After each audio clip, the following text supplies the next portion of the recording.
মায়ের পায়ের নিচে জান্নাত, মায়ের পায়ের নিচে কি জান্নাত পড়ে আছে?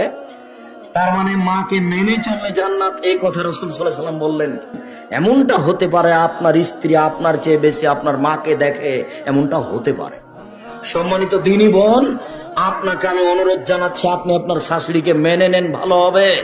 শাশুড়িকে মেনে নেন। শাশুড়ি যদি মাঝে মধ্যে বলে, আল্লাহ আমার বউটা ভালো, তুমি তাকে ভালো, তারাকে ভালো রাখিও, আপনার শাশুড়ির এই কথাটা আপনার জন্য অনেক।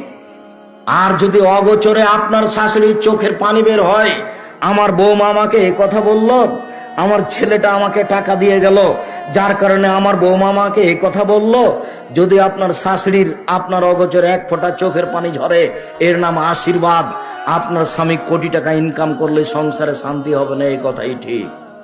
সম্মানিত দিনী ভাই বোন, বাপ মাকে সাদরে মেনে নিতে হবে, খারাপ লাগলেও তিতে লাগলে, এ কথাই ঠিক।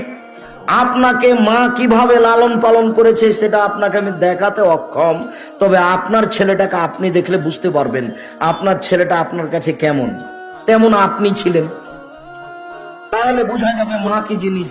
আল্লাহ নবী এমনি বলেননি মায়ের পায়ের নিচে জান্নাত, মায়ের পায়ের নিচে কি জান্নাত পড়ে আছে?